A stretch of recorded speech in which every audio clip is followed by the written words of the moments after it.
అందమైన ప్రయాణం ప్రారంభించండి. 49 మీ తల్లిదండ్రులు కావాలనే కలలను సాకారం చేయడానికి సహాయపడుతుంది. ఎక్కడ జరుగుతుంది మిస్టేక్ అనేది? సో లేట్ మ్యారేజ్ ఒక్కటే రీజన్ అవుతుందా సంతానలేమికి? ఏం మిస్టేక్స్ చేస్తున్నారు అని ఒక్క క్వశ్చన్ అడిగారు, కానీ దానికి రోజులు రోజులు మాట్లాడుకోవచ్చు ఏం మిస్టేక్స్ చేస్తున్నారు. గాలి పొల్యూషన్ అయిపోయింది, భూమి కూడా పొల్యూట్ అయిపోయి ఉంది. మరి అలాంటి పొల్యూట్ అయిపోయిన భూమిలోంచి వచ్చిన పంట ఆర్గానిక్ అని మనం ఎలా భావించగలుగుతాం? సో మనం దాన్ని కంప్లీట్గా మార్చలేము, but whatever we have, whatever resources we have, మనం ఎంత చేయగలిగితే అంత చేయాలి. ఇది మెయిన్ టైం. ఇప్పుడు అమ్మాయిలు సరిగ్గా తింటేనే తర్వాత ప్రెగ్నెన్సీ టైంలోని, క్యారీ చేసే టైంలోని ఎలాంటి ప్రాబ్లమ్స్ రావాలి. కానీ ఇప్పుడు పిల్లలు అలా వినట్లేదు. Pregnancy journey actually starts from menarche. Menarche వచ్చిందంటే మీనింగ్ ఏంటి? మీ బాడీ ప్రెగ్నెన్సీకి రెడీ ఉందని ఒక ఇండికేషన్ మెనార్కీ అన్నమాట. సో అసలు ఏం తెలియని వయసులో కూడా అయిపోతున్నారు కదా. ఇంత ఎర్లీ ప్యూబర్టీ వల్ల కూడా వాళ్ళకి సంతానలేమి సమస్య వచ్చే అవకాశం ఉంటుందా? So the fact that early puberty వచ్చిందంటేనే they have some problem. So ఎందుకు ఎర్లీగా వస్తుంది? ముందు 14 years 15 years ఉన్నవాళ్ళు ఇప్పుడు ఎందుకు ఎర్లీగా అవుతున్నారు అంటే, so uterus is a very very resistant organ. Even women చనిపోయిన తర్వాత కూడా తన బాడీలో లాస్ట్ డీకే అయ్యే ఆర్గన్ యూట్రస్. ఉమెన్కి ఉన్నటువంటి డౌట్ ఏంటంటే, జస్ట్ ఇంటర్ కోర్స్లో పార్టిసిపేట్ చేసిన వితిన్ మినిట్స్లోనే ఒకవేళ తొందరగా కనుక అయిపోవడం వల్లే నాకు ప్రెగ్నెన్సీ రావటం లేదు. సో ఈ ప్రిమెచ్యూర్ ఎజాక్యులేషన్ వల్ల ఏంటంటే sometimes even before they put their penis into the vagina leak అయిపోతుంది. సో ఇది కంప్లీట్ డీప్ పెనిట్రేషన్ లేకుండానే ఎంట్రన్స్లోనే రిలీజ్ అయిపోయినా కూడా వేస్టేజ్ ఎక్కువ ఉండొచ్చు. నమస్తే, వెల్కమ్ టు సుమన్ టీవీ. ఇటీవల కాలంలో కొత్తగా పెళ్ళైన జంటలో సో అతిపెద్ద సమస్య ఏదైనా ఎదుర్కొంటున్నారు అని అంటే అది సంతానలేమి సమస్యగా చెప్పుకోవచ్చు. ప్రస్తుతం ఉన్నటువంటి జనరేషన్ చేస్తున్నటువంటి అసలు మిస్టేక్స్ ఏంటి, ఆ మిస్టేక్స్ తోటి ప్రెగ్నెన్సీ రాకుండా ఎలా ఆగిపోతూ ఉంటుంది, సో ఎందుకు అందరూ మ్యాక్సిమం ఐవీఎఫ్కి వెళ్ళాల్సినటువంటి పరిస్థితులు ఏర్పడుతున్నాయి, సో ఇలాంటి విషయాలన్నీ కూడా ఒకసారి డిస్కస్ చేసేద్దాం. మనతో పాటు ఉన్నారు 49 నుంచి డాక్టర్ శృతి గారు. Hello ma'am. హలో మ్యామ్, సంతానలేమి సమస్య ఒకప్పుడు చాలా రేర్గా వినిపించేది, ఇప్పుడు అది చాలా కామన్ సమస్యలాగే అయిపోయింది. సో ఎవరిని కదిపించినా కూడా ఏమున్నది, నాకు సో ప్రాబ్లమ్స్ ఉన్నది, హెల్త్ ఇష్యూస్ మూలంగా అవ్వట్లేదు. డెఫినెట్గా మనకంటూ ఒక దారి ఉంది కాబట్టి దానికి వెళ్దామని అనుకుంటున్నారు. బట్ ఎక్కడ జరుగుతుంది మిస్టేక్ అనేది? సో లేట్ మ్యారేజ్ ఒక్కటే రీజన్ అవుతుందా సంతానలేమికి? మీరు అన్నట్టు అబ్సల్యూట్లీ రైట్. ఒక 10 years బ్యాక్, ఒక 20 years బ్యాక్ చూసుకుంటే పిల్లలు పుట్టట్లేదు అనే ప్రాబ్లం అసలు మనం ఎక్కువ వినలేదు. అట్లా కూడా ఉంటుందా అని కూడా అనుకునేవాళ్ళు. మన పేరెంట్స్ జనరేషన్లో ఎవరికో ఒకళ్ళకి అది అది అది ఏదో పెద్ద ప్రాబ్లం ఏమో, జెన్యూన్ ప్రాబ్లమ్స్ అయితేనే అప్పుడు ఫేస్ చేసేవాళ్ళు. సో ఇప్పుడు ఏం మిస్టేక్స్ చేస్తున్నారు అని ఒక్క క్వశ్చన్ అడిగారు, కానీ దానికి రోజులు రోజులు మాట్లాడుకోవచ్చు ఏం మిస్టేక్స్ చేస్తున్నారని. సో మీరు అన్నట్టు లేట్ మ్యారేజెస్ ఒకటేనా, ఆర్ వాళ్ళ లైఫ్ స్టైల్, ఆర్ వాళ్ళ జీవన శైలి, వాళ్ళ డైట్, ఎక్సర్సైజ్, వాట్ అంటే మారుతున్న కాలంతో పాటు మనం కూడా మారాలి కాబట్టి ఇదంతా కూడా చాలా కామన్. ఈ లైఫ్ స్టైల్ అనేది, దీన్ని మార్చడం అనేది కూడా కొంచెం కష్టంగా భావిస్తూ వస్తున్నారు. మరి అలాంటి పరిస్థితుల్లో ఇది కూడా కామన్ అయిపోవాల్సిందేనా? సో సంతానలేమి problems definitely lifestyle changes వల్ల ఎక్కువ పెరిగింది, అది 100% నిజం అండి. దాంట్లో ఏమాత్రము మారుతుంది కదా అని మనం కూడా మారుతున్నాం అంటే వెస్ట్రన్ కల్చర్కి అడాప్ట్ అవుతున్నారు. అక్కడ విమెన్, అక్కడ కల్చర్, అక్కడ ఫుడ్ వాళ్ళ బాడీస్కి సూట్ అవుతుంది. వాళ్ళ కన్సీవింగ్ ఏజ్, ఈవెన్ మనం అమెరికా తీసుకున్నారనుకోండి ఎగ్జాంపుల్, వాళ్ళ కన్సీవింగ్ ఏజ్ టిల్ 40 వరకు కూడా వాళ్ళకి ఎగ్స్ ఉంటాయి బాడీలో. బట్ మన ఇండియన్స్కి 35-36 లోపే ఎగ్ రిజర్వ్ అయిపోతుంది. ఈ విషయాలు వాళ్ళకి తెలీదు. Because every race has a different body, different eggs, and వాళ్ళకి ఒక డిఫరెంట్ పర్టిక్యులర్ థింగ్స్ ఉంటాయి అనమాట టు కన్సీవ్. సో అవి మనం మైండ్లో పెట్టుకోవాలి. సో ఇప్పుడు ఏంటంటే మళ్ళీ everybody is coming back to organic food, అన్నీ మళ్ళీ మనం పొలాల నుంచి ఫార్మింగ్ని బాగా చేస్తున్నారు. సో ఇవన్నీ కూడా ఏమవుతుంది, again we're going back to the old and the golden era. So ultimately మళ్ళీ అందరు అదే బ్యాక్ వస్తున్నారు. ఎర్లీ మ్యారేజెస్ అంటే ఎంత బ్యాక్ వచ్చినా కూడా మీరు అన్నట్టుగా ఆర్గానిక్ గా పండించినవి మళ్ళీ తెచ్చుకున్నప్పటికీ కూడా అవ్వాల్సిన పొల్యూషన్ మొత్తం అంతా అయిపోయింది, గాలి Yes. పొల్యూషన్ అయిపోయింది, భూమి కూడా పొల్యూట్ అయిపోయి ఉంది. Yes. సో అన్ని కూడా మైక్రో ప్లాస్టిక్స్ తోటి భూమి కూడా పొల్యూట్ అయింది. మరి అలాంటి పొల్యూట్ అయిపోయిన భూమిలోంచి వచ్చిన పంట ఆర్గానిక్ అని మనం ఎలా భావించగలుగుతాం? సో మనం దాన్ని కంప్లీట్ గా మార్చలేము, but whatever we have, whatever resources we have, మనం ఎంత చేయగలిగితే అంత చేయాలి. So there has to be a starting point at some time. ఎప్పుడో ఒకళ్ళు ఎవరో ఒకళ్ళు చేంజ్ స్టార్ట్ చేయాలి. అది మెల్లిగా అవుతుందా, ఏదో ఒక విత్తనం ఎవరో నాటితేనే కదా అది ఫుల్ గా కంప్లీట్ గా మారేది. సో అది ఇప్పుడు మళ్ళీ స్టార్ట్ అవుతుంది అనమాట. సో ఎర్లీ మ్యారేజెస్ చేసుకుంటున్నారు, ఈవెన్ మ్యారేజ్ వాళ్ళు పిల్లల్ని లేట్ గా కందామని ట్రై చేసినా ఎగ్స్ ఫ్రీజ్ చేసుకోవడం ఇట్లాంటివి చేసుకుంటున్నారు. సో మేల్స్ కూడా కొంచెం ఆల్కహాల్, పిల్లలు పుట్టక ముందు ఆల్కహాల్ తీసుకోవటము లేదా స్ట్రెస్ ఇవన్నీ స్మోకింగ్ ఇవన్నీ కొంచెం తగ్గిస్తున్నారు. పిల్లలు అయ్యే వరకు we have to take care of our body అనే అవేర్నెస్ చాలా మందికి వచ్చేసింది. సో ఇవన్నీ కూడా చూస్తున్నాం. మన ఎన్వైరన్మెంట్ పొల్యూషన్ గురించి చాలా మంది చెప్తున్నారు. Like you said micro plastics, everything has a micro plastic. మనం లేచామంటే ప్లాస్టిక్ తో స్టార్ట్ అవుతుంది. తినే ఫుడ్, తాగే నీరు, everything is in the plastic. So ఇంత ప్లాస్టిక్స్, మేకప్, కాస్మెటిక్స్ యూజ్ చేసే శానిటరీ ప్యాడ్స్ అండి, దాంట్లో కూడా ఫుల్ ప్లాస్టిక్. ఎంతమందికి తెలిసి విషయం. సో ఇన్ని మనం అన్అవాయిడబుల్ సిచ్యువేషన్ లో ఉన్నప్పుడు వాళ్ళకి కనీసం తెలియదు, అందులో ఇంగ్రీడియంట్స్ లో they don't mention all these things.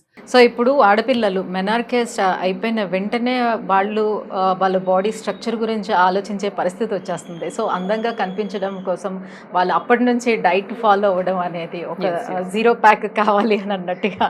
So ఆ పరిస్థితుల్లో వాళ్ళు సరిగ్గా తినకపోవడం కానీ, అమ్మాయిలు అదే మెయిన్ టైం అని చెప్తూ ఉంటారు మన పెద్దవాళ్ళు. అప్పట్లో చెప్పేవారు ఎస్ ఇది మెయిన్ టైం, ఇప్పుడు అమ్మాయిలు సరిగ్గా తింటేనే తర్వాత ప్రెగ్నెన్సీ టైంలోని, క్యారీ చేసే టైంలోని ఎలాంటి ప్రాబ్లమ్స్ రావని. కానీ ఇప్పుడు పిల్లలు అలా వినట్లేదు.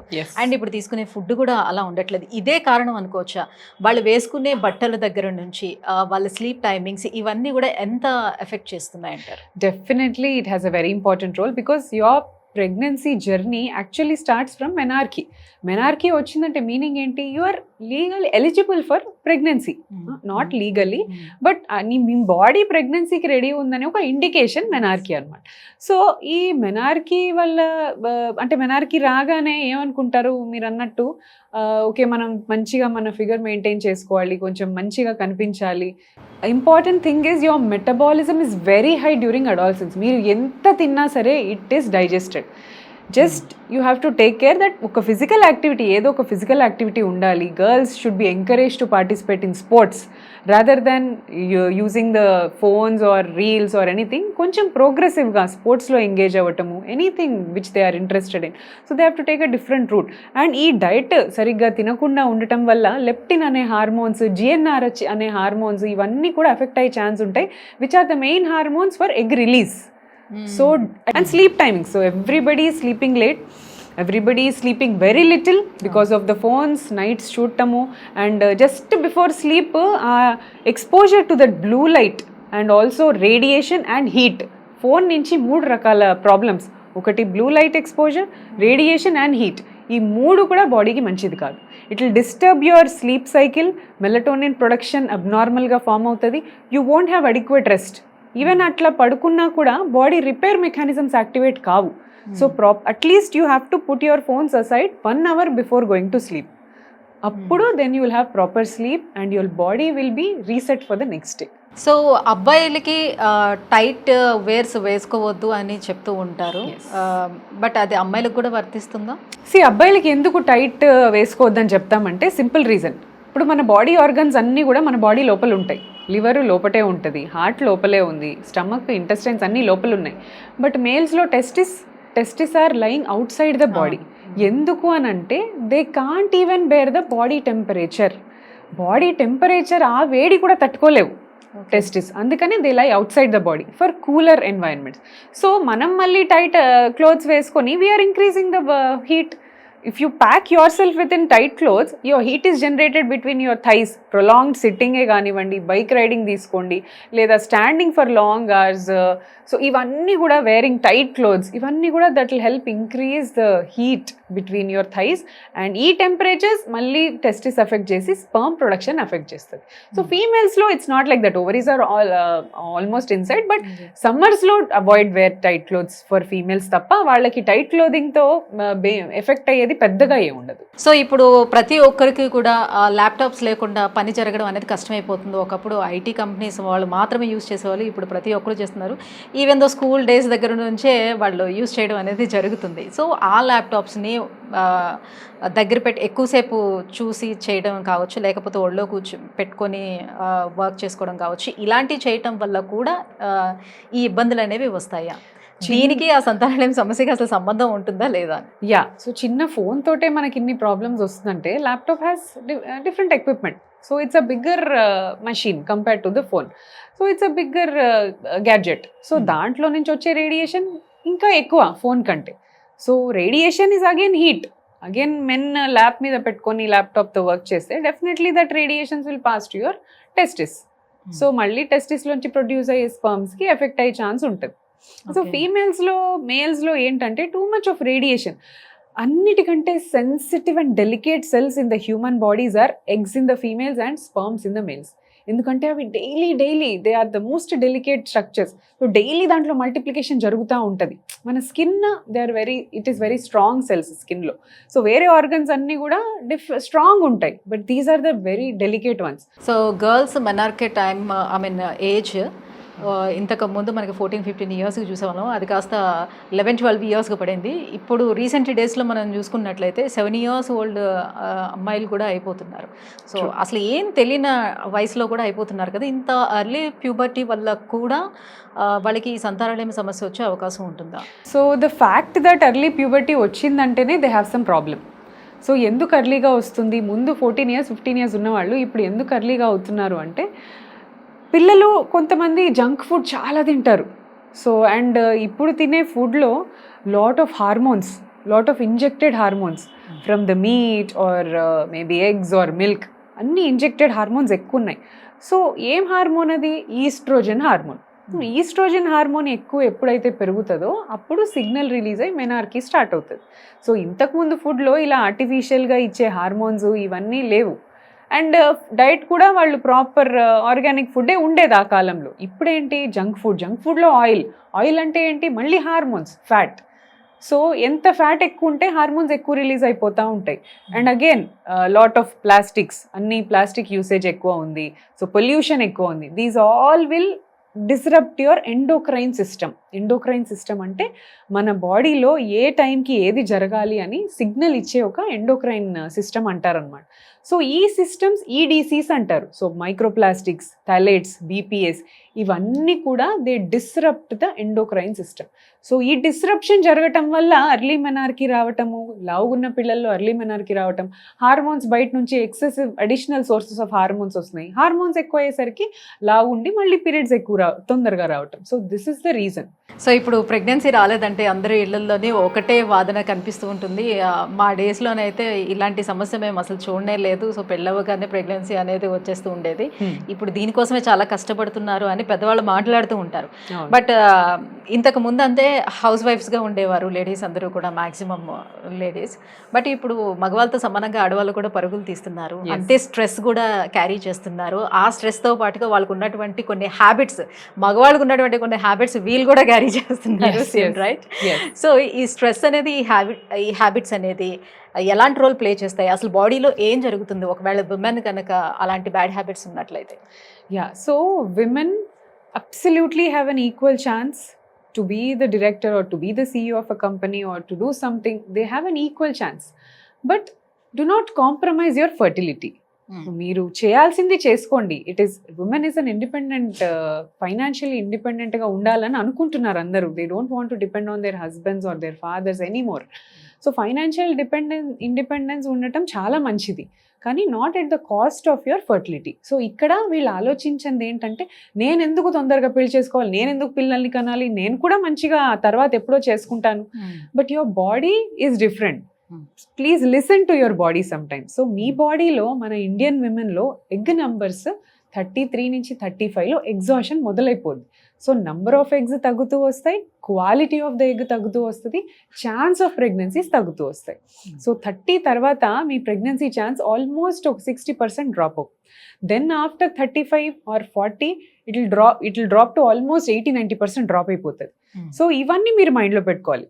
సో దీనికి వచ్చిన ఒక beautiful option egg freezing. So nothing can stop you from doing what you want. Egg freezing is a wonderful option. So you can make that choice. You freeze your eggs. మీ ఏజ్ని ఎట్లాగో మీరు ఆపుకోలేరు, కానీ మీ egg ఏజ్ని మీరు stop చేయొచ్చు. You can stop the time. So uterus is a very very resistant organ. Even women చనిపోయిన తర్వాత కూడా తన బాడీలో లాస్ట్ డీకే అయ్యే ఆర్గన్ యూట్రస్. అన్ని ఆర్గన్స్ డీకే అయిపోతే uterus is the last one to decay. So uterus in a women is strong and can carry pregnancy up to 50 years of age. So అది ఒక అడ్వాంటేజ్ ఇక్కడ. Egg freezing అనేది ఎందుకు ఇంత promote చేస్తున్నామంటే యూట్రస్కి 50 years వరకు it can carry a child. అంటే మరి కొంతమంది యూట్రస్ చాలా తిన్నిగా ఉందని, లేకపోతే అది జారిపోతుంది అని, దానికి ఉన్నటువంటి సమస్యలు కొన్ని చెప్తూ ఉంటారు కదా, అది ఏ కారణాల వల్ల జరగచ్చు? So this can be seen in young people also. మన బాడీలో కొలాజన్ డెఫిషియన్సీ ఉంటే యూట్రస్ వీక్గా ఉండటము, or if you have some polyps, multiple caesarean sections కొంతమందికి అవుతాయి, వీళ్ళలో వీక్ ఉంటుంది. అంటే ఇప్పుడు కొత్తగా పెళ్ళయింది, కొన్ని ఇయర్స్ వరకు మనకి వద్దు అని అనుకునేటప్పుడు దానికి ఉండే ఆప్షన్స్ చాలా ఉంటాయి. సో వాళ్ళు పోస్ట్ పోన్ చేసుకోవడానికి. కానీ కొంతమంది అన్వాంటెడ్ పిల్స్ రెగ్యులర్గా అది యూస్ చేసేసి, ఇది యూస్ చేయడం వల్ల కూడా ఈ ప్రెగ్నెన్సీకి ప్రాబ్లం వస్తుందా, లేకపోతే దీనికి దానికి ఏం సంబంధం ఉండదంటారు? అంటే అల్టిమేట్లీ యూట్రస్ ప్రెగ్నెన్సీ వచ్చింది అంటే యూట్రస్లో ఒక లైఫ్ ఫామ్ అయింది, అది స్టిక్ అయింది, ఇట్ ఈస్ గ్రోయింగ్. ఒక లైఫ్ మన బ్లడ్ తీసుకొని పెరుగుతోంది. సో ఇలాంటిది మనం బలవంతంగా తీసేస్తున్నాం పిల్స్తో. సో బలవంతంగా తీసినప్పుడు the uterus has to undergo lot of stress. ఆ బేబీని దాని నుంచి డిటాచ్ చేసుకొని యూట్రస్ బయటికి త్రో చేయాలంటే there is lot of bleeding. So abortion involves lot of bleeding అనమాట. సో ఇంత బ్లీడ్ అయ్యేటప్పుడు ఏమవుద్దంటే టూ మచ్ యూట్రస్ వీక్ అయ్యే ఛాన్స్ ఉంటుంది, బ్లడ్ సప్లై ఒక్కోసారి తగ్గిపోవచ్చు. అండ్ ఇన్నిసార్లు అతుక్కున్న ప్రెగ్నెన్సీ పోయినప్పుడు క్లాట్స్ ఫామ్ అయిపోతాయి. ఈ ఎక్సెసివ్ క్లాట్స్ ఫామ్ అయినప్పుడు అంటే ప్రెగ్నెన్సీ వచ్చిన తర్వాత తీయించుకోవడం అని కాకుండా ఇప్పుడు నార్మల్ గా అన్వాంటెడ్ పిల్స్ లైక్ 76 hours అలా. సో ఆ టైంలో వాళ్ళు ఏమనుకుంటారంటే జస్ట్ ఎగ్ ఇప్పుడే రిలీజ్ అయి ఉండొచ్చు కాబట్టి నేను ఈ పిల్ల వేసుకుంటే సరిపోతుంది అనే ఉద్దేశంతో చాలా మంది వేసేసుకుంటూ ఉంటారు కదా. సో దట్ అలాగా కంటిన్యూస్ గా యూస్ చేయడం వల్ల ఏమైనా ఇబ్బంది ఉంటుందా అని. సో కొంతమంది ఏంటంటే వాళ్ళ ఏజ్ ఆఫ్ ప్రెగ్నెన్సీ తెలియకుండా బేబీ అతుకున్న తర్వాత వాడుతూ ఉంటారు. ఫస్ట్ థింగ్ అది ఈ టైంలో వాడకూడదు. Unwanted 72 as early as un unprotected intercourse వాడాలి. Once you have a documented pregnancy, urine test లో పాజిటివ్ వచ్చిందన్నాక ఇవి వాడకూడదు. వాడితే ఇలా జరగచ్చు, నేను ఇందాక చెప్పినట్టు ట్యూబ్ బ్లాక్ అవ్వటము, యూట్రస్ వీక్ అయిపోవటం అలా జరగచ్చు. బట్ ఇంటర్ కోర్స్ అన్వాంటెడ్ గా జరిగిపోయింది and you didn't use any safety, అప్పుడు వెంటనే ఇమీడియట్గా with in 72 hours if you use that పిల్, దెన్ అది మనం అది ఓవ్యులేషన్ని స్టాప్ చేయటము లేదా హార్మోన్స్ని రెగ్యులేట్ చేసి కొద్దిగా ప్రెగ్నెన్సీని ఆపడానికి ట్రై చేస్తుంది. That is okay for 2 or 3 cycles, it's fine. But regular యూసేజ్లో ఖచ్చితంగా మీ హార్మోన్, మీ న్యాచురల్గా ప్రొసీడ్ అయ్యే హార్మోన్ని మీరు డిస్టర్బ్ చేస్తున్నారు కదా ఇది ఇచ్చి. So anything which you are disturbing, anything which is going in a flow and you are suddenly disturbing the flow, complete గా పీరియడ్స్ అంతా కూడా డిస్టర్బ్ అవుతూ వస్తుంటుంది. మేబీ మీ మెన్స్ట్రువల్ ఇర్రెగ్యులారిటీస్ రావచ్చు. అండ్ ఇన్ని హార్మోన్స్ తీసుకోవటం వల్ల కూడా they may land up in different problems like weight gain ఒకటి, థైరాయిడ్ రావచ్చు. అండ్ ఇంత హార్మోన్స్ తీసుకోవటం వల్ల ట్యూబల్ మొటిలిటీ కొంతమందికి తగ్గిపోతూ ఉంటుంది. సో సమ్ టైమ్స్ వాళ్ళకి ఎక్టోపిక్ ప్రెగ్నెన్సీస్ రావచ్చు. సో ఇది ఏ టైంలో వాడాలో కరెక్ట్ టైం, అది 2 or 3 times is fine. Not like a regular use. Regular యూజ్గా వాడేవి పిల్స్, ఓరల్ కాంట్రాసెప్టివ్ పిల్స్ మీరు ఇయర్స్ తరబడి వేసుకోవచ్చు ప్రెగ్నెన్సీ రాకుండా ఉండడానికి. కాపర్ టీ, లూప్ ఇవి వేసుకోవచ్చు. కాండమ్స్ యూజ్ చేసుకోవచ్చు. These are for regular purposes. But unwanted 72 is not for regular purpose. ఎప్పుడో if you miss some your safety and మీరు అనుకోకుండా జరిగిపోయిన దానికి ఒక రెస్క్యూ లాగా యూజ్ చేయాలి తప్ప it's not for regular use. చాలా మందికి ఉన్న డౌట్ ఏంటంటే ఈ ఇంటర్ కోర్స్ అనేది టైమింగ్స్ కూడా అవసరం, నీడ్ ఉంటుందా, లేకపోతే ఎప్పుడు మనం ఇంటర్ కోర్స్లోనే పార్టిసిపేట్ చేసినా మనకి పిల్లలు పుడతారా? సో ఈ ఈస్ట్రోజన్ హార్మోన్ కావచ్చు లేకపోతే టెస్టోస్టెరాన్ హార్మోన్ కావచ్చు, అది రిలీజ్ అయ్యే టైమింగ్స్ ఏమైనా ఉంటాయా దానికి? సో జనరలీ ఫీమేల్స్లో if she has a normal cycles, అంటే ఎవ్రీ మంత్ కరెక్ట్గా రెగ్యులర్ పీరియడ్స్ వస్తున్నాయి, అలాంటి ఫీమేల్కి 14th day or 15th day తనకి ఎగ్ విడుదల అవుతుంది. సో ప్రెగ్నెన్సీ రావాలి అంటే నువ్వు ఆ టైంలోనే ఇంటర్ కోర్స్ పార్టిసిపేట్ చేయాలి. వేరే టైంలో ఇంటర్ కోర్స్ నువ్వు పార్టిసిపేట్ చేసుకోవచ్చు, కానీ దానివల్ల ప్రెగ్నెన్సీ రాదు. ప్రెగ్నెన్సీ రావాలనుకున్నప్పుడు ఈ around 14th day, 2 days before 14th day, 2 days later, అంటే from 10th or 12th day నుంచి 16th or 18th day వరకు మీరు పార్టిసిపేట్ చేసుకుంటే 90% of chances that you can conceive. Okay, ఇది రెగ్యులర్ పీరియడ్స్లో ఉన్న వాళ్ళలో. And position of inter course లేదా మెన్లో testosterone high ఉండేది, దీనికి ఇంటర్ కోర్స్కి ఏం సంబంధం లేదు. ఎగ్ విడుదలైన టైంలో స్పర్మ్ లోపలికి వెళ్ళిందా, అది వెళ్తే చాలు. ఈరోజు మీకు మెన్సెస్ స్టార్ట్ అయ్యాయి, 10 days తర్వాత నుంచి 10th day నుంచి 18th day వరకు మీరు కలిసి ఉండొచ్చు. కానీ రిలీజ్ అవ్వడం మాత్రం 14th day అని రిలీజ్ అవ్వడం 14th day రిలీజ్ అవుద్ది. కాబట్టి మీరు ముందు రోజు ఇంటర్ కోర్స్ లో ఉన్నారనుకోండి, స్పర్మ్ 4 days 5 days బాడీలో ఉంటుంది. సో మీరు 11th day are 10th day participate అయినా 14th day కల్లా స్పర్మ్ ఉండే ఛాన్స్ ఉంటుంది. సో ఇక్కడ నుంచి కొంతమందికి లేట్గా ఓవ్యులేషన్ కావచ్చు. 14th day is the tentative time అందరికి, మోస్ట్ ఆఫ్ ద విమెన్. కొంతమందికి ఎర్లీగా 10th day ఓవ్యులేట్ అవుతారు, కొంతమంది 16th day ఓవ్యులేట్ అవుతారు. డేస్ ఉండే వాళ్ళకి 25 days ఉండే వాళ్ళకి so depending on the cycle length. ఇప్పుడు రెగ్యులర్ సైకిల్స్ కొంతమందికి 30 days కి రెగ్యులర్ రావచ్చు, కొంతమందికి 26 days కి రెగ్యులర్ రావచ్చు. సో వాళ్ళ సెంటర్ ఆఫ్ ద సైకిల్ ని వాళ్ళు చూసుకోవాలి. అలా for 30 day cycle 14th day is the time of release. So if you're 26th day then 15 days back from 20 మీ సైకిల్ డేట్ క్యాల్కులేట్ చేసుకోవాలి. సో అలానే ఇంటర్ కోర్స్లోని పార్టిసిపేట్ చేసిన వెంటనే వాష్రూమ్కి వెళ్ళి వాష్ చేయటం వల్ల దీనివల్ల కూడా ప్రెగ్నెన్సీ రాకుండా ఉండటానికి ఛాన్స్ ఉంటుందా? ఎస్ అండి, అబ్సల్యూట్లీ. ఎందుకంటే ఇంటర్ కోర్స్ తర్వాత స్పర్మ్స్ కంప్లీట్గా యూట్రస్ నుంచి డిసపియర్ అవ్వటానికి into the tubes it will take half an hour to 40 minutes at least. So ఆ టైంలో మనం పొజిషన్ కరెక్ట్గా ఉండి, అంటే just immediately after the inter course if you stand up, gravitational force ద్వారా కూడా సెమెన్ లీక్ బయటికి కావచ్చు. And if you immediately go to the washroom, ఆ వాటర్కి డిటర్జెంట్కి మొత్తం స్పర్మ్ వెళ్ళిపోతుంది, వాష్ అవుట్ అయిపోతుంది. And detergent if you use or any soaps or whatever to clean, that can kill the sperm because all these soaps and these are spermicidal. So they can kill the sperm. So మీరు ఏం చేయాలంటే, if you are planning for pregnancy then clean your private parts before participating. మీరు వాష్రూమ్కి వెళ్ళండి, private parts clean చేసుకోండి, తర్వాత వచ్చి participate చేయండి. ఇప్పుడు మీకు ఇమ్మీడియట్లీ ఇంటర్ కోర్స్ తర్వాత వాష్రూమ్ వెళ్ళాలనే అర్జీ ఉండదు. అలాగని నీట్గా ఉంటాయి జెనైటల్స్ హస్బెండ్ వైఫ్వి, ఇన్ఫెక్షన్స్ కూడా ఎక్కువ రావు. And then lie down at least for maybe 20 minutes to half an hour after intercourse. Alternate days participate చేసినా మీరు ఆ 10 to 18 days మధ్యలో ఆల్టర్నేట్ డేస్లో ఉన్నా కూడా పర్వాలేదు. ఎందుకంటే ఒకసారి స్పర్మ్ లోపలికి వెళ్ళిందంటే 2-3 days ఉంటుంది లోపల. సో డైలీ మీరు ఇంటర్ కోర్స్ చేయాల్సిన అవసరం లేదు. విమెన్కి ఉన్నటువంటి డౌట్ ఏంటంటే, జస్ట్ ఇంటర్ కోర్స్లో పార్టిసిపేట్ చేసిన వితిన్ మినిట్స్లోనే ఒకవేళ తొందరగా కనుక అయిపోవడం వల్లే నాకు ప్రెగ్నెన్సీ రావటం లేదు, సో ఇది వర్కౌట్ కావట్లేదని, ఇది ఎంతవరకు రైట్ అంటారు? So this is called premature ejaculation. అంటే మీరు ఎజాక్యులేషన్ చేయాలనుకున్న టైం కంటే ముందే, most commonly less than 1 minute మీకు స్పర్మ్ లీకేజ్ అయిపోయింది అనుకోండి, it is called premature ejaculation. ఇది ఈ మధ్యకాలంలో చాలా పెరుగుతుంది. సో ఈ ప్రిమెచ్యూర్ ఎజాక్యులేషన్ వల్ల ఏంటంటే sometimes even before they put their penis into the vagina leak అయిపోతుంది. సో అది వేస్ట్ ఆఫ్ స్పర్మే కదా. And thrust, there should be some friction ఉండి టు అండ్ ఫ్రో మూమెంట్స్ వల్ల రిలీజ్ అవుతే ఫోర్స్తో కొంచెం పోస్టీరియర్ వాల్ దాకా రీచ్ అయ్యి అక్కడ డిపాజిట్ అవుతుంది స్పర్మ్. అక్కడి నుంచి మెల్లిమెల్లిగా యూట్రస్లోకి వెళ్ళొచ్చు. సో ఇది కంప్లీట్ డీప్ పెనిట్రేషన్ లేకుండానే ఎంట్రన్స్లోనే రిలీజ్ అయిపోయినా కూడా వేస్టేజ్ ఎక్కువ ఉండొచ్చు, ఇదొక ప్రాబ్లం. ఇంకోటి మెన్కి ఫీమేల్కి సెక్షువల్ సాటిస్ఫాక్షన్ ఉండకపోవచ్చు. సో ప్రిమెచ్యూర్ ఎజాక్యులేషన్ చాలా మందికి సైకలాజికల్. వాళ్ళు ఎక్కడ లీక్ అయిపోద్దో అనే టెన్షన్కి నెక్స్ట్ టైం పార్టిసిపేట్ చేసినప్పుడు అదే ప్రాబ్లం అవుతుంది. So this is like a cycle వాళ్ళకి. So but there are solutions for it, మంచి మెడిసిన్స్ ఉన్నాయి. సో ఇది కామన్ ప్రాబ్లం, నాకే ఉంది అని పార్ట్నర్తో కూడా మాట్లాడరు, డాక్టర్తో కూడా చెప్పడానికి బాగా ఇబ్బంది పడుతూ ఉంటారు.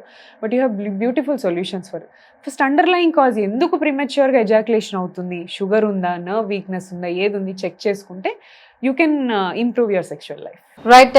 ఇప్పుడు లైఫ్ స్టైల్ డిసీజెస్ ఏవైతే డయాబెటీస్ కావచ్చు, థైరాయిడ్, పీసీఓడి, ఇది చాలా కామన్గా కనిపిస్తున్నటువంటి సమస్యలు. బట్ వీటి మూలంగా ప్రెగ్నెన్సీ రాకపోవటంకి ఎంతవరకు ఛాన్స్ ఉంటుంది?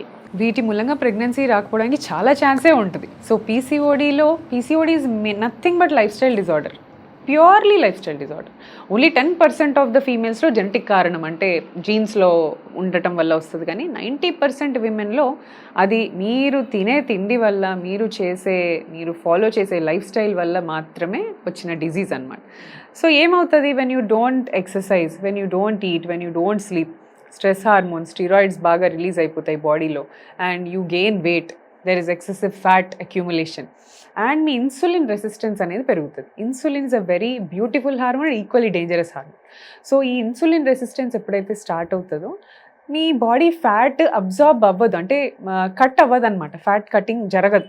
సో దీనివల్ల ఆండ్రోజన్స్, ఈ LH హార్మోన్ పెరిగి మేల్ హార్మోన్ ఫీమేల్స్లో పెరగడం మొదలవుతుంది. సో ఈ మేల్ హార్మోన్స్ శాతం పెరగడం వల్ల వాళ్ళకి unwanted hair on the upper lips, acne రావటం, ఒబెసిటీ, అప్పర్ బాడీ లావ్ అయిపోతూ ఉంటుంది. ఫెమినైన్ ఫిగర్ ఎలా ఉండాలి? అప్పర్ బాడీ సన్నగా ఉండాలి, fat deposition should be around the hips. But వీళ్ళకి ఎలా ఉంటుంది? అప్పర్ బాడీ అంతా లావు ఉండి కాలు సన్నగా ఉంటాయి. ఇది యాపిల్ ఒబెసిటీ అంటారు, యాపిల్ షేప్ లాగా ఉంటారు. But ideal female should be like a pear shape లాగా ఉండాలి. సో PCODలో ఈ యాపిల్ ఒబెసిటీ, ఈ ఒబెసిటీ వల్ల అన్నెసరీ హార్మోన్స్, ఈ హార్మోన్స్ వల్ల ఊసైట్ క్వాలిటీ తగ్గిపోతుంది. సో ప్రాపర్గా ఎగ్ పెరగదు, ఎగ్ పెరగకపోతే రిలీజ్ అవ్వదు, రిలీజ్ కాకపోతే పీరియడ్ రాదు. So they don't have regular periods and the oocyte quality తక్కువ ఉండటం వల్ల they don't even have equal chance of pregnancy like other females. అంటే ఇలాంటి వాళ్ళలోనే నార్మల్ కన్సీవ్ అయ్యే ఛాన్సెస్ వెరీ లెస్ అంటారా? వాళ్ళు ఏ ట్రీట్మెంట్ తీసుకోకుండా అలానే ఉంటే వెరీ లెస్.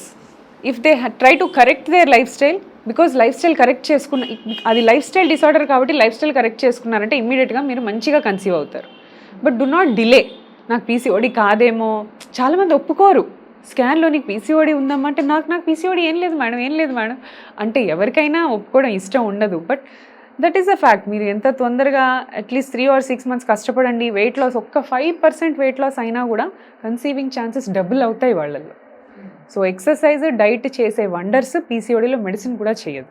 అట్లీస్ట్ ఇప్పుడు ఈ PCOD థైరాయిడ్ ఉండే వాళ్ళలో ఎగ్ రిలీజ్ అవ్వడమే ప్రాబ్లం అని అంటున్నారు కాబట్టి, సో ఇలాంటి వాళ్ళకి మీరు IUI కానీ IVF కానీ చేసేటప్పుడు కూడా మరి ఎగ్ రిలీజ్ ఎగ్ కలెక్ట్ చేసుకోవాలి కదా, సో ఎలా సాధ్యం అవుతుంది? సో మేము ఏం చేస్తామంటే వీ గివ్ హార్మోన్స్ ఎక్స్టర్నల్లీ. వాళ్ళ బాడీలో అబ్నార్మల్ హార్మోన్స్ ఉన్నాయి కాబట్టి మేము కరెక్ట్ హార్మోన్స్ ఇంజెక్షన్స్ ద్వారా, మెడిసిన్స్ ద్వారా ఇస్తాం. So we facilitate the egg to grow. Remote మా చేతిలో ఉంది. సో మేము ఎగ్ ఎంత సైజ్ పెరగాలి, ఎప్పుడు రిలీజ్ అవ్వాలి, we can control it. But still మనం ఎంత కంట్రోల్ చేసి దాన్ని రిలీజ్ చేయడానికి ట్రై చేసినా క్వాలిటీని మనం ఏం చేయలేం. క్వాలిటీ ఆల్రెడీ PCODలో ఎఫెక్ట్ అయింది. ఎగ్ గ్రోత్ని మనం మేనేజ్ చేయగలిగాం కానీ quality is still an issue. So PCOD ఉన్న వాళ్ళల్లో IUI, IVFలో కూడా little bit lower success rates రావచ్చు. But if she starts exercising and takes the treatment together hand in hand, then the success rate improves again. So PCODలో ఏ treatment తీసుకున్నా సరే exercise, diet is a mandatory thing. It's not an option, it's a mandatory thing. Recent news ఏంటంటే PCOS terminology change అయింది. PCOS అంటే ఏంటి? Polycystic ovarian syndrome. Polycystic అంటే నాకు ఓవరీలో సిస్ట్లు ఉన్నాయా అని అందరూ భయపడేవాళ్ళు. అసలు సిస్ట్లు ఉండవు PCODలో, ఎగ్సే ఎక్కువ నంబర్స్లో ఉంటాయి. సో అన్నెసెసరీ టర్మ్ వల్లనే భయపడి PCOS అంటే వాళ్ళు కూడా తీసుకోవడానికి ఇదిగా ఉంటున్నారనమాట. So the name has now changed to PMOS, poly endocrine metabolic ovarian syndrome. Cyst అనే వర్డ్ తీసేసి they have added endocrine problem కాబట్టి ఎండోక్రైన్ ఇంక్లూడ్ చేశారు. అండ్ మెటబాలిక్ అంటే మీ మెటబాలిజం తగ్గిపోతుంది కాబట్టి, so they have added all these terms and they have named it as PMOS now. So PCOSని ఇప్పుడు PMOS అనే పిలుస్తున్నారు అనమాట. సో మీకు పేషెంట్ వచ్చి మేడం PMOS అని రాశారు, ఇదేంటి కొత్తది, నాకు ఇదివరకు ఇప్పుడు లేదంటే నథింగ్ బట్ PCOS, టెన్షన్ పడద్దు. సో ఈ PMOS చేసే ముందు కూడా మీరు వాళ్ళకి ఎలాంటి ఎక్సర్సైజులు అంటే డైట్లో ఇవన్నీ కూడా చేంజెస్ చేసి ఎన్ని రోజుల తర్వాత ఆ ప్రొసీజర్ అనేది స్టార్ట్ చేస్తారు? మీరు వెయిట్ తగ్గేసి రండి, తర్వాత నేను ట్రీట్మెంట్ చేస్తాను. That's not the treatment. మీరు వెయిట్ తగ్గుతూ నేను ట్రీట్మెంట్ చేస్తాను, this is the approach. So మీరు వెయిట్ తగ్గుతూ ఉండండి, నేను ట్రీట్మెంట్. వెయిట్ తగ్గేసి రమ్మంటే it's not very easy for them to lose weight. చాలా difficult, because metabolism slows down naturally. వాళ్ళంత ఈజీగా వెయిట్ లాస్ అవ్వలేరు. అండ్ చాలామంది డాక్టర్స్ ఏం చెప్తారు, ఎక్సర్సైజ్ చేసుకొని రామ్మా, డైట్ చేసేసి రామ్మా, ఏం తినాలి, ఏం ఎక్సర్సైజ్ చేయాలి, ఎంతసేపు చేయాలి, ఇది చెప్పరు. ఇది తెలుసుకోవడం important. You have to do aerobic exercises, అంటే జుంబా వర్కౌట్ కానీ, ఈ dancing exercises, jogging, running, something which involves lot of sweating and lot of increase in the heart rate. So cardio workouts లాంటివి చేయాలి మెయిన్గా. అండ్ డైట్లో కూడా you have to cut down lot of things. First thing tea, coffee, sugars, excessive salt, carbs ఎన్నో cut చేయాల్సినవి ఉంటాయి. తీసుకోవాల్సినవి ఏంటి? Maybe you try millets in the morning as a breakfast, ragi or millets or oats. మంచి food, మంచి filling ఉంటుంది. Afternoon you can take rice, brown rice అది ఇది అంటారు కానీ brown rice and white rice have equal calories, there is no difference between them. Little bit of fibre కొంచెం ఎక్కువ ఉంటుంది బ్రౌన్ రైస్లో. వైట్ రైస్ తీసుకోండి, మంచి ఈక్వల్ అమౌంట్ ఆఫ్ వెజిటబుల్స్. ఇంత రైస్ పెట్టుకొని ఇంత కర్రీ పెట్టుకుంటే ఏం రాదు. Rice is nothing but pure carbohydrates, దాంట్లో ఏమీ ప్రోటీన్ ఉండదు, no nutrition. So take equal vegetables, equal rice in the afternoon. Evenings you can have a snack, మీ ఆల్మండ్స్ కానీ seeds, flax seeds, pumpkin seeds, melon seeds, sunflower seeds అన్నీ పెట్టుకోండి. Are మధ్య మధ్యలో ఆకలి వేసిందంటే టేక్ ఇంత పెద్ద glass tumbler of buttermilk తాగండి, లేదా లెమన్ వాటర్, అల్లం water. So these are all మంచి ఫ్యాట్ని కరిగిస్తాయి అన్నమాట. ఆఫ్టర్ ఈవినింగ్ ఇవి తీసుకోండి and finish your dinner before 7 or 7:30. This is the most important thing. 7-7:30 లోపు ఎవరైతే డిన్నర్ ఫినిష్ చేస్తారో వాళ్ళు చాలా ఫాస్ట్గా వెయిట్ లాస్ అవుతారు. మీరు డైటే తీసుకోండి కానీ 10కి తీసుకున్నారనుకోండి night, it still accumulates as a fat.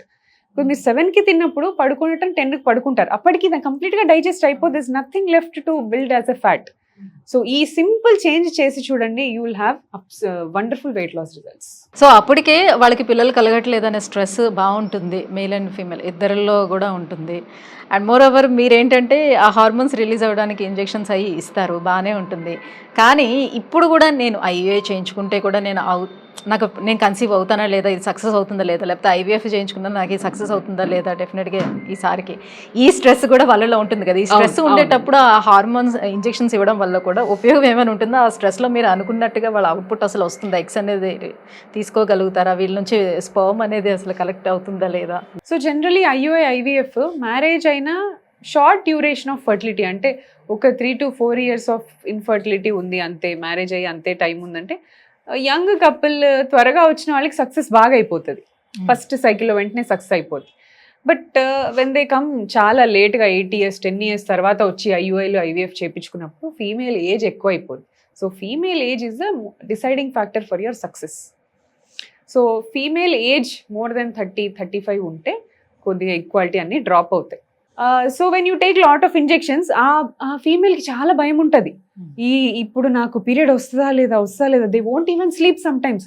Result వచ్చే రోజు ఆ టెస్ట్, మనం బీటా హెచ్సిజీ హార్మోన్ టెస్ట్ ఇప్పించిన రోజు చాలా మంది పేషెంట్స్ నా దగ్గరకు వచ్చి నైట్ పడుకోలేదు అని చెప్తా ఉంటారు.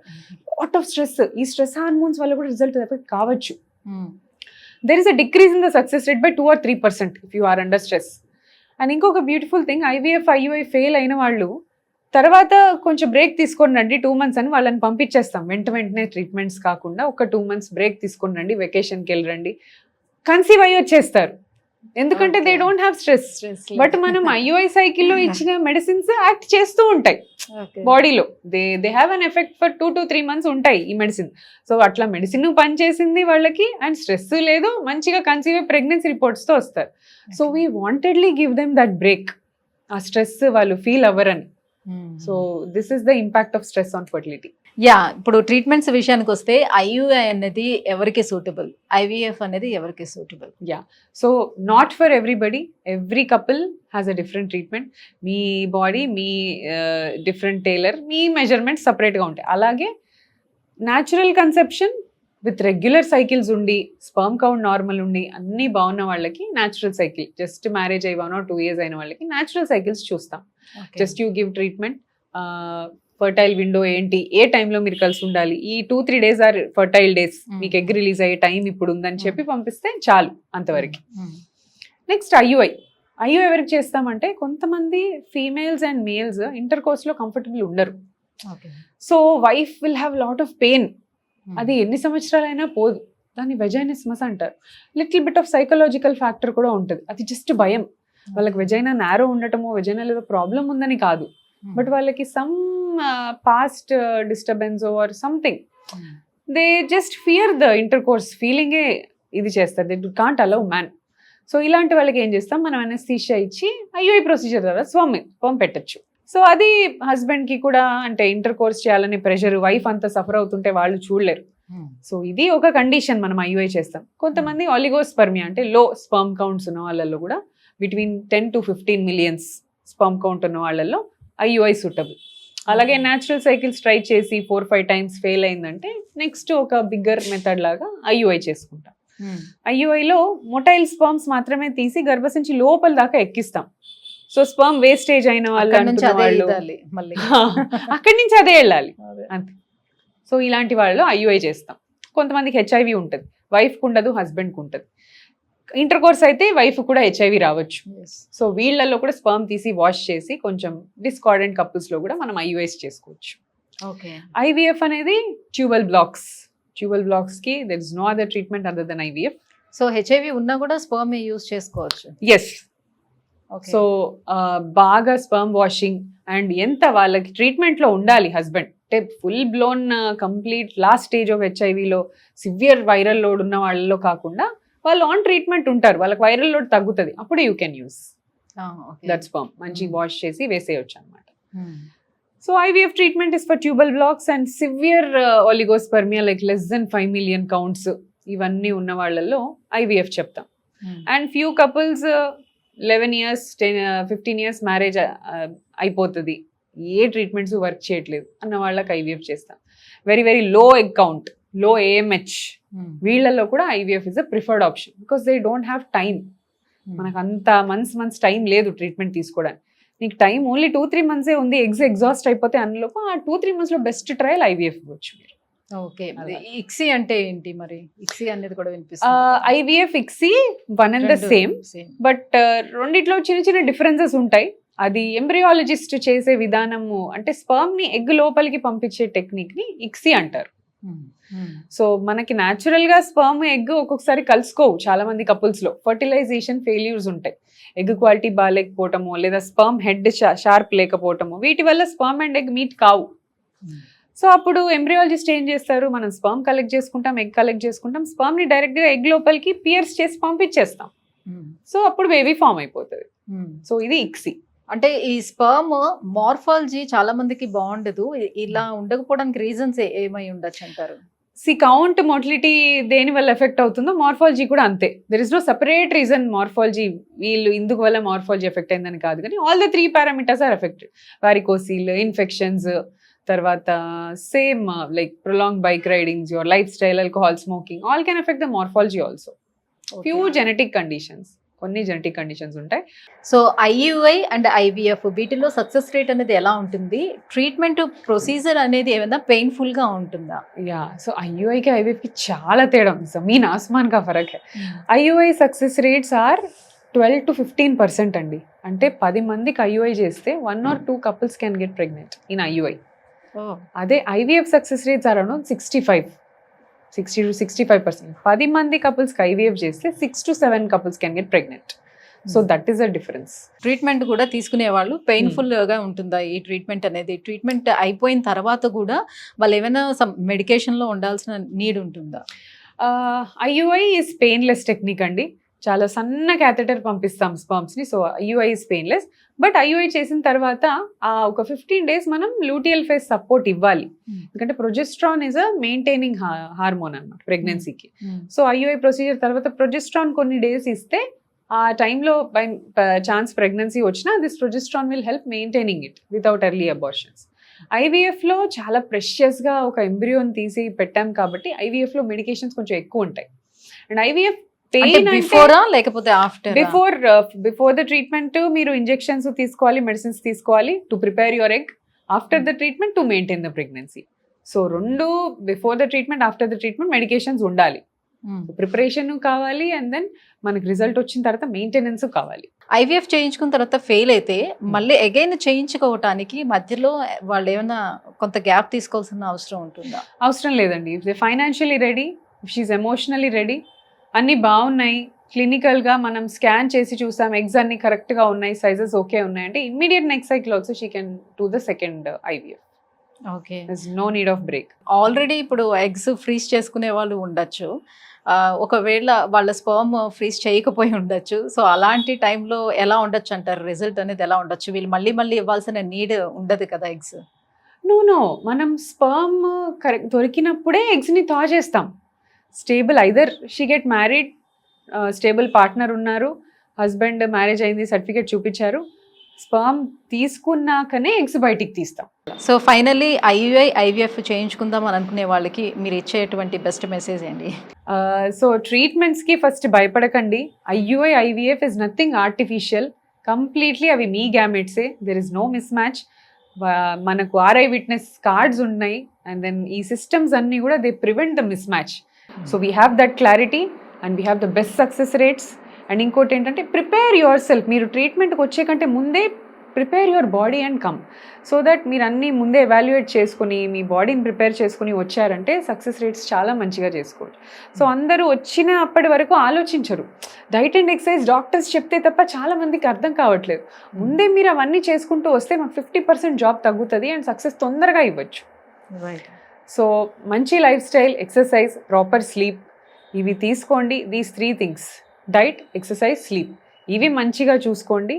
Ultimately success will follow you. Thank you ma'am, thank you so much. So సంతానలేమి సమస్యకు మేల్ అండ్ ఫీమేల్ ఇద్దరు కూడా చేస్తున్నటువంటి మిస్టేక్స్ ఏంటి, వాళ్ళకు ఉన్నటువంటి డౌట్స్ను కూడా ఇవాళ పోడ్కాస్ట్లో మాకు అంతా క్లారిఫై చేశారు. Thank you so much. Thank you.